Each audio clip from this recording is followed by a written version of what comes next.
I am so excited about today's topic.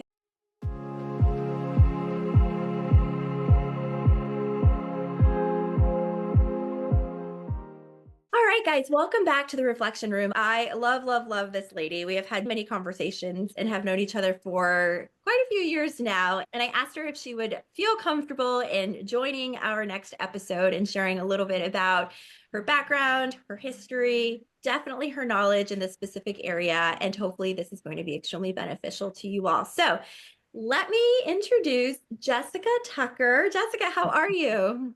Hey, Natalie, thank you so much for bringing me on. It's so cool. I love doing these kind of things. Of course, I'm comfortable. I have no problem talking in front of people. Yeah, especially because I know your history too, what you used Yes. to do. Do you want to share a little bit about what you used to do? The first era of my career, I was actually a radio DJ. So I spent the first probably 10 years of my adult life talking on the radio, and I would get up in front of 20,000 plus people and interview bands and stuff. Yeah, I'm not shy, even a little bit.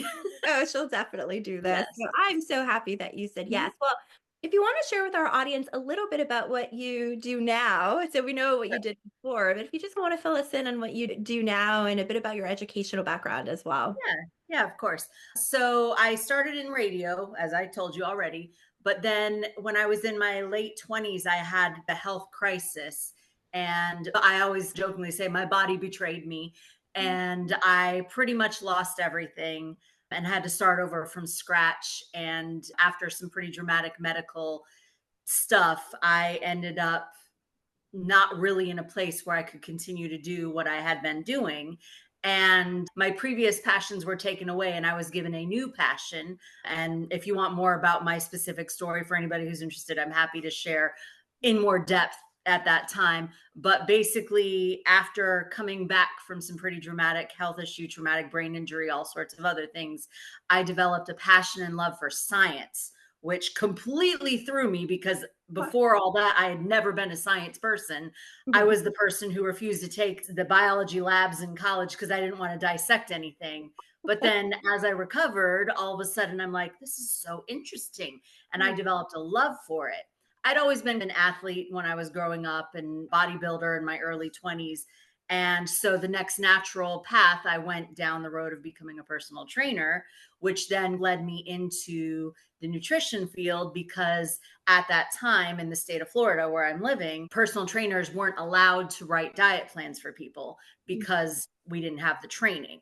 So over time, and a lot of people asking me for nutrition help that I wasn't really allowed to do with my licensure at the time, I ended up going back to school and getting a master's degree, which is pretty miraculous following a traumatic brain injury. And I became a dietitian and certified nutritionist. So now I spend most of my days helping people figure out how to optimize their health through nutrition and figuring out the root causes of what their issues are through nutrition. And it's my passion. It's everything I am excited about in life. I spend an inordinate amount of time reading about it and learning about it. And I'm a giant nerd. So that's where I am now. Yeah, I feel that way about mental health. Yep. Anybody that typically when people ask me like, "Oh, what are you watching or what are you reading Mhm. or what are you listening to?" I'm almost embarrassed sometimes to say what it is. Mental health, emotional health, self-care, Mhm. something along those lines. So I can absolutely understand that piece. And it's interesting too, just now when you were talking and explaining your journey, I Mhm. wanted to make sure that we captured this and I highlighted it. But there were two things it seems like that kind of catapulted you and landed you where you are today. And it's one, your own personal struggles. And so, navigating that and trying to figure out how to come out on the other side. So that's Mhm. really important. I think that sometimes people just might overlook or might think are like obstacles or hindrances as opposed to a place that could really catapult them to the next level. And I didn't realize this part, the fact that as a personal trainer, you couldn't provide a diet plan or nutrition plan or Mhm. something along those lines. And so that limitation there is what led you to take those next steps. So yeah, It as you was definitely a part of it. And yeah. the funny thing is, and this all happened back in the early, I think, like, when did I graduate? 2011, I graduated from personal training school. And at that time, that was the law. as a personal trainer, you weren't allowed to consult on nutrition. So at that time, when somebody would ask me, I would say, this is what I do, but it might not be the same for you. I had to be very careful about how I said it. In 20, I think it was 2020, actually, they deregulated it so that now any personal trainer can basically give nutrition advice, general nutrition advice. They're not allowed to give medical nutrition therapy, which I am allowed to do now because I went back to school and got my master's degree and my certifications. Mhm. However, I'm very uncomfortable with the idea of the gym bros Yeah. who are, like giving out nutrition advice because they haven't spent the years studying the human body and the way it all works together. And they don't have the ability to tease out the specific things that might help somebody who needs that. And a lot of times people don't even realize what the difference between general nutrition advice and medical nutrition therapy, where that line comes in. Mhm. So it makes me uncomfortable that any guy got this weekend certification as a personal trainer can be giving nutrition advice when I spent like a lot of years studying so that I can do it. Yeah. So I definitely recommend be very careful from whom you take your nutrition advice. Yeah, I feel the same way sometimes Mhm, about those out there who post mental health advice or mhm, yeah, just information about mental health in general on like social media platforms. mhm. And, Yep. and sometimes I'm like, oh, I cringe. I'm like, that's not accurate, but Right.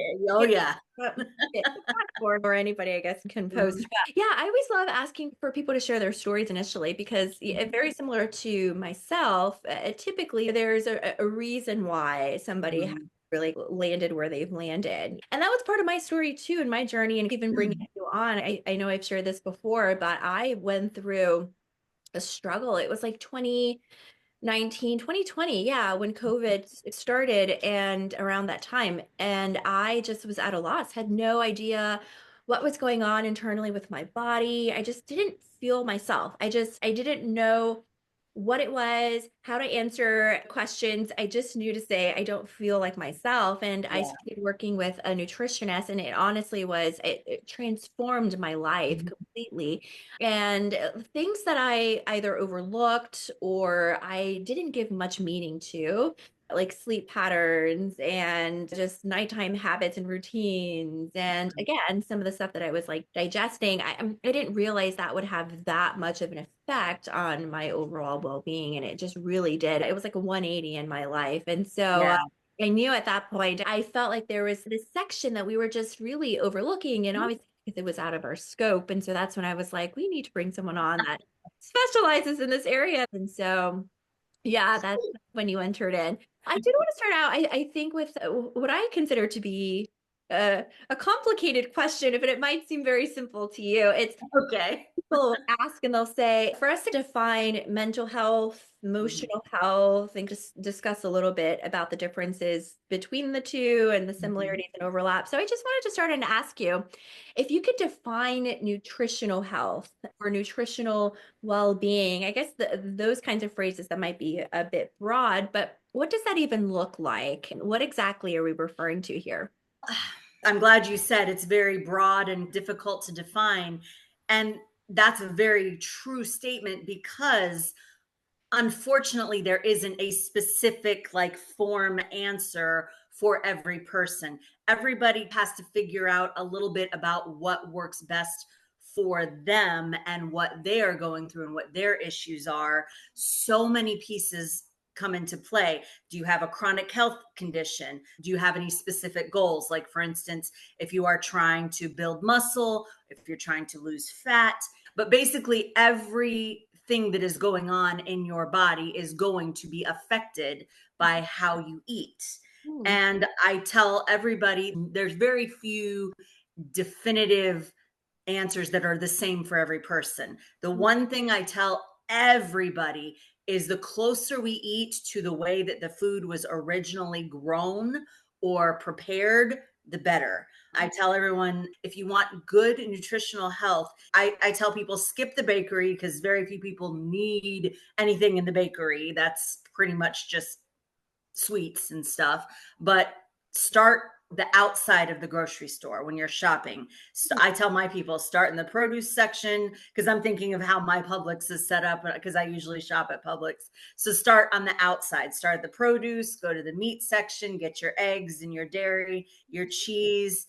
When I do have to go to the inside, I make very targeted, specific, like I go in to get my olive oil, my spices, things that aren't on the outside, and then leave the rest of the stuff alone, because really most of those pre-packaged processed foods, they've been like very closely linked to things like almost every mental health disorder is made worse by a diet high in what we call ultra processed foods. Mhm. So avoid those, pretty much everybody. Clearly, some people have a little bit more flexibility in what they can manage than others. For myself, because of my chronic health issues that I live with, I shouldn't, I can't say I don't ever, because I'm not perfect, but I very rarely venture into those foods Mhm. because they do not do anything for my overall health, and specifically my physical health. They can actually damage that. But I've spent a lot of years figuring out what works for me. And I also, there are some, like for people who have similar health conditions to mine, I have a pretty well designed program I can hand them, but I always want to help people tweak it to meet their specific needs and that kind of thing. So it's a very individualized exercise, is figuring out what nutritional health means for you. Does that make sense? It does, it makes total sense, and I think it's Mhm, because I probably could relate. I think about what we do as mental health mhm. counselors, and it's a very Right. similar concept Mhm, where there are, in this case, as you were talking a little bit about like medical conditions or mental health disorders on our end, there are mental health disorders and there's a diagnostic manual that we utilize, mhm, but the way to arrive at our end goal or final mhm. destination may look very different for everyone Yeah. depending on their past experiences and their abilities and strength, Mhm. or even the therapist and our specific style. So that makes a lot of sense. I didn't even think about that, like starting out like on the outside of the supermarket and then maybe making your way in. But that's a great idea. I definitely have to utilize that. Mhm. I don't. I go Yeah, in aisle until yeah. it's the end, and you're right, you pick up a lot more that way. In fact, I just finished eating a muffin right before we started. Again, like I said, I'm not your dietitian, Yeah. so I tell people, unless you have hired me to be your dietitian or nutritionist, it's really none of my business. You You made your choices, you see? do what you need to do. Yeah, I was like, "Can I just eat this quickly? I definitely can't eat it on our meeting." Let me pick up my salad. Yeah. I have my water here, so that is so funny, but I love, love, love that idea. And Mhm, you're right, it's a very broad concept, but mhm, like the way that we can apply it to our individual lives, depending on our habits, working with mhm. a nutritionist, and any other content that we might pick up on, it can be a very individual Yeah, experience. it is. Yeah, so I was hoping you could help me understand too, or explain the connection. You started a little bit and when you mentioned how the way we eat can affect, it can lead to potentially some like mental health disorders. Mhm. Can you explain the connection there between nutrition and mental health? Like, kind of fill in the gaps a little bit for us, if Yeah, you know. absolutely. This is probably the best way to put it.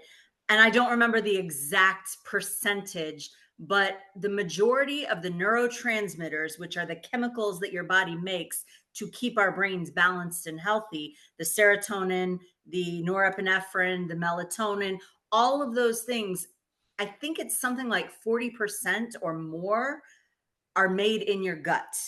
And your gut is where your food goes, right? Mhm. So if your gut is not healthy, then your body isn't going to be able to make all of those neurotransmitters.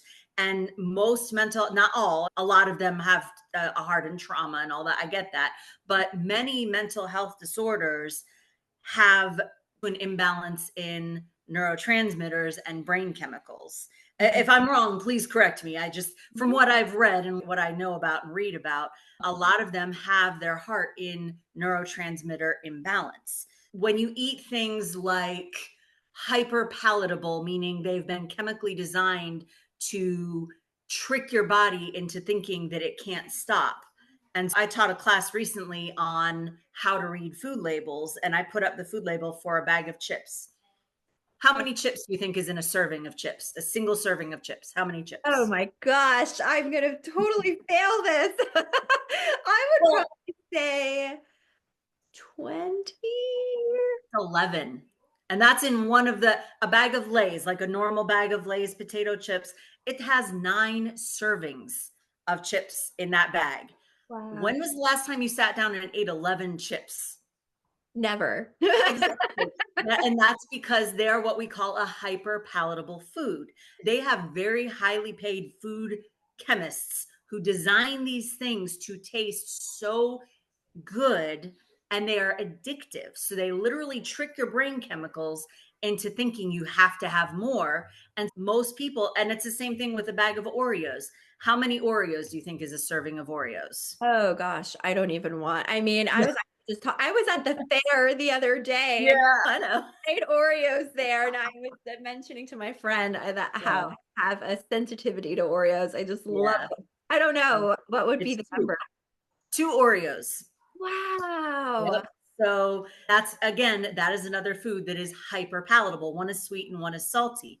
And then to get into the real, this is going to blow your little mind, and it might actually really interest you. When you eat something that is salty or sweet or fat, all three of those things trigger your ability to make dopamine, which is, you're the counselor, you know what dopamine does. Why don't you tell us what dopamine does? Yeah, dopamine actually is one of the when we talk about dopamine or serotonin, it Mhm. definitely directly impacts our little happy receptors. Mhm. And Yep. so yeah, it increases our Yep. overall mood. Yep. Wow. So all three of those foods trigger dopamine release in your brain. But Interesting. what happens with those hyperpalatable foods, they add sweet to salty or fat to salty. You start mixing those three things together in a way that doesn't exist in nature.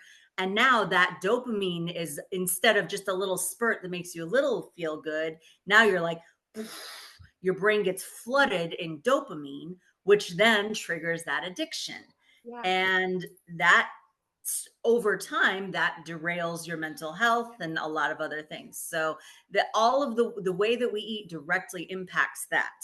And then another thing, and this might, if this is off of the subject we can clear it out, but I was curious because I looked up the number of people in the US who are on medications for mental health, like depression, anxiety, ADHD, ADD.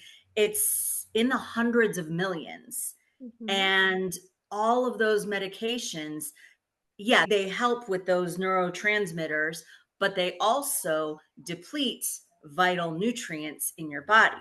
And a lot of people aren't on just one. It's something like 60% of those hundred and however many 100 million people on those medications. Many people are on 5 or 6 of them, and that's a lot of nutrient depletion. So now not only is your brain chemistry all over the place because of how you're eating, and now we're trying to medicate it, but we're also losing the nutrients that help us keep our mental health stable.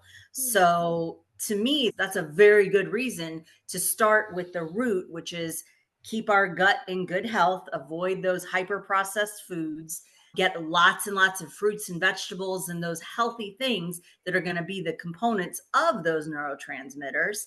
And there is a time and a place for medication. Clearly, I'm not anti medicine.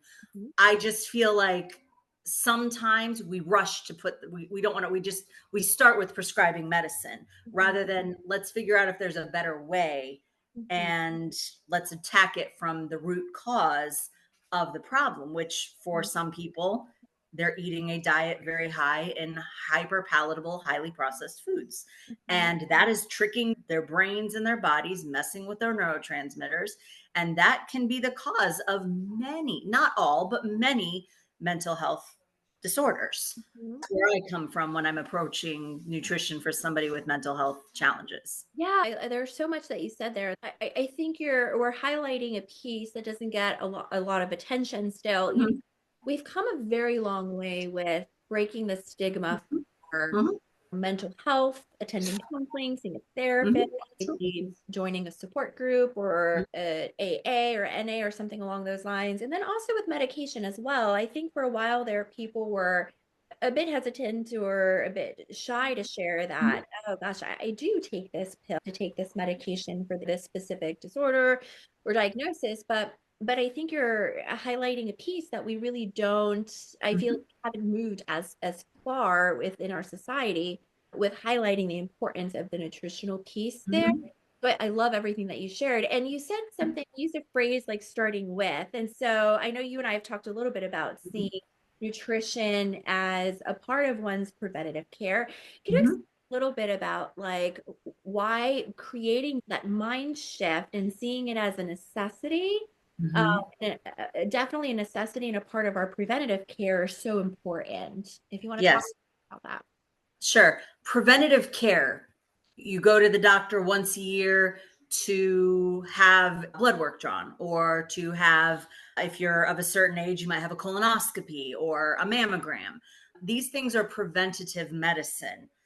Good nutrition is preventative medicine. This isn't mental health, but when it comes to things like diabetes, if Mhm, you catch it before it gets to full blown type 2 diabetes, in like the pre diabetes mhm, point where you're just a little bit insulin resistant, it is so much easier to stop it there and prevent it from becoming a full on chronic health disorder. mhm, So eventually, a lot of people with type 2 diabetes end up with blood sugars that are way too high.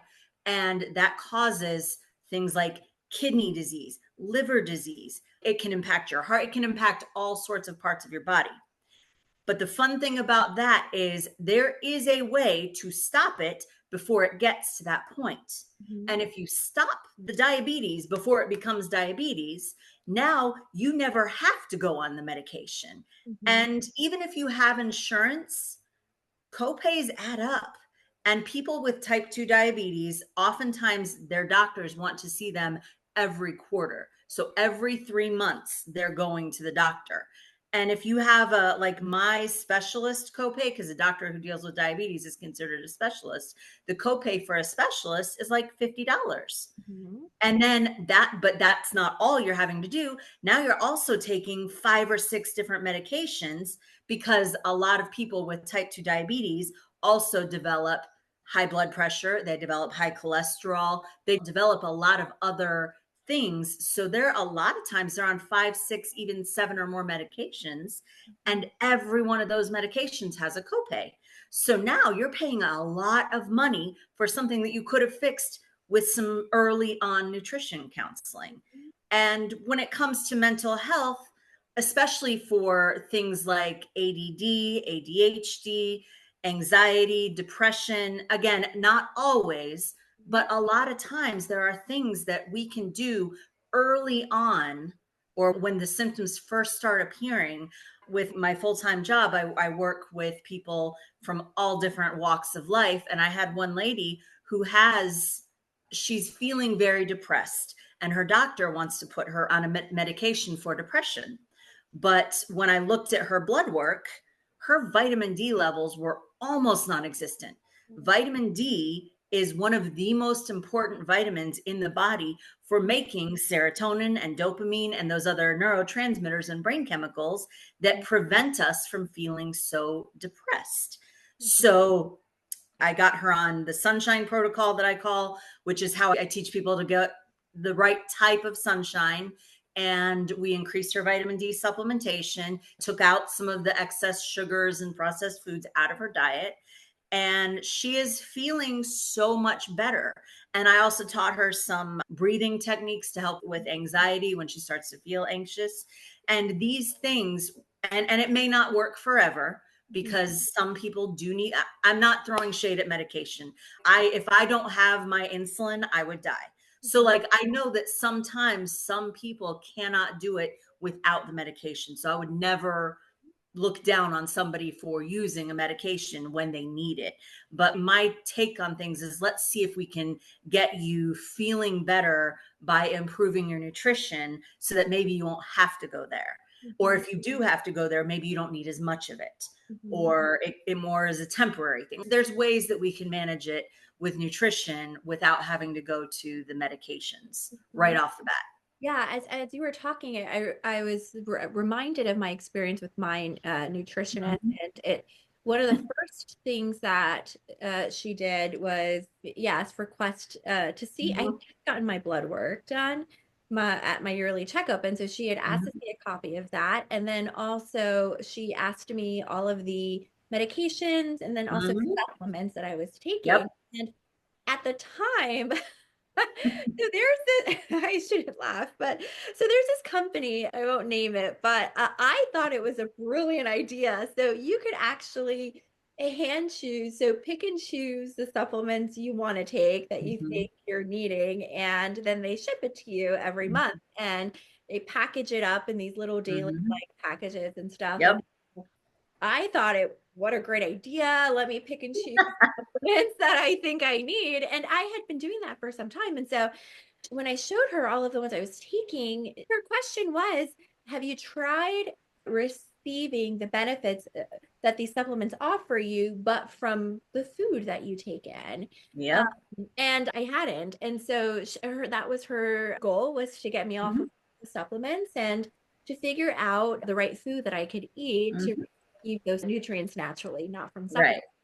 And it was a wonderful experience. I had never thought about that, like how Mhm, I might be deficient in some things. And I think you're right. Our initial response oftentimes is, what vitamin do I need to go out and purchase or supplement? mhm. And in reality, that a lot of our foods can offer the benefits. And it's almost always going to be in a way that your body can absorb more of it when it's natural. I do oftentimes recommend, because some things like vitamin D, some people don't absorb it from the sun as well as others. And for people who are already on some of the serotonin reuptake inhibitors, that some of the medications for depression, anxiety, those medicines cause what we call photosensitivity. So it's not safe for them to go spend the targeted time in the sun to get that vitamin D. So a lot of times I will, for those people, recommend a short term high dose of the Mm. vitamin D in the active form so that your body can absorb it. But it's also, there's also a trick of some vitamins have to be taken with food, some need to be taken on an empty stomach. You can't have some right next to each other because they'll block each other's absorption. There's a lot of these little things that you're not necessarily going to know unless you've spent years reading and studying and being a giant nerd like I am. Yeah, but that's why people go to you for that, right? Exactly. You've done all the work ahead of time. But yeah, that makes total sense. And I love how Mhm. I think you referred to as the sunshine protocol. Is that what you That's what I call it. Yep. recall? And then you mentioned some like breathing techniques, and Yeah. so Mhm. I guess I was wondering if anybody who's listening is like me. My first question is always, what can I do now? What can I start out doing, even if it's just like a few small steps that I can take on my own while I get connected with someone like you? What are some things that you would recommend, broadly speaking, again, because I recognize that everybody's struggles are Mhm. a bit different, but does anything come to mind? What I already said, shop the outside of your grocery store. I tend to say focus on whole foods, whole protein sources, whole fruits and vegetables. If you're not lactose intolerant and can handle it, dairy, if you can afford eggs, because God knows right now they're Uh, expensive, eggs are powerhouses of nutrition. mm, So picking foods that are whole sources that haven't been engineered and produced and put in brightly colored bags and have all the commercials, trying to get foods as close to the way they come out of nature. Clearly, we have to cook our meat. We're not designed to eat raw meat. So cook your meat like you have to, but that's minimally processing your food. mhm, And again, I mentioned earlier, I just taught a class on reading labels. If you look at a label and it's not something you have in your kitchen or would have in your kitchen, mm, it's not worth buying because mm, it's chemicals and things. Like you're not going to have BHT and BPA or whatever for freshness, and uh-huh. you're not going to have those in your kitchen. You probably shouldn't have it in your food, because in that case, if it's got all the chemicals and preservatives, now it's not really a food, it's what we call a food like product, and it is going to be damaging to your health. Oh, that's so good. So if you don't have it in your kitchen, you shouldn't have it in your food. I love that. I love that. Yep. Those are really great tips. And then we talked about this earlier, both being nerds in our industry and field, but Right. are there any like books that you might recommend or podcasts or maybe even websites that people can go to get additional information? Yeah, I'm very particular about who I follow on social media because, and I mentioned earlier, a lot of times if you're getting your nutrition information from social media, you have no idea where they got that from and how they came to this idea. And I always encourage people, if you want to know why I recommend something, I can print out a stack of research to back up what I recommend. A couple people that I do follow on social media and listen to on social media quite often. Dr. Ken Berry. He's a really brilliant doctor. He talks a lot about the proper human diet. And I also like Dr. Eric Berg, Berg. He has a really good YouTube channel. If you have insulin resistance or diabetes, I very strongly recommend Dr. Jason Fung. All of that was Mhm. very helpful. And as we wrap up, can you think of anything else that we haven't talked about or that I didn't ask about that you think is really important when you think of nutritional health and mental health and the intersection of the two? Don't underestimate the importance of having a healthy gut. Mm. We mentioned that, but we didn't go deep into it, and we're not going to go deep into it today. But it is so important because there's this thing called the gut brain axis, and that basically shows how closely linked our gut health is with our brain health. Mhm. So there's a lot, and that's a very deep topic and would require a lot more time than we have to get into the specifics of it. But that is what I specialize in, is helping people eat to make their gut healthy and help balance their brain and manage their chronic health conditions. Definitely, if that's something you're interested in, please reach out. I'd be happy to spend some time talking with you and helping you figure out how to get yourself optimized nutritionally. I love that optimal nutrition. Yeah, love that phrase. I think that's a great place to end. Yeah. Thank you so Sounds much, Jessica. I really appreciate your time. good. As always, I love our conversations and I feel like I always walk away with a few little nuggets. So yeah, very interesting. And I'll make sure to get the links from you on some of the podcasts and other resources that you recommend. And Mhm, we'll make sure to include that in the mhm. caption below, along with our website, because you do work at Tampa Counseling Place. And I so do. if anyone is interested in working with Jessica, you guys are more than welcome to click the caption below and click on our website. And then also, one thing we're going to be doing, I think you and I are going to be coming up with a few recipes that you might Mhm. recommend that people could utilize on their own in their own kitchen. And so we'll also include that on the resource page on tampacounselingplace.com. So thank you so much, Jessica. I really appreciate your. Pleasure. Well, thank you for having me. It was fun. Yes, I loved it. I loved it. We'll have to do it again, maybe a part two sometime very soon. Sounds good. Sounds good. And as always, everyone, keep reflecting.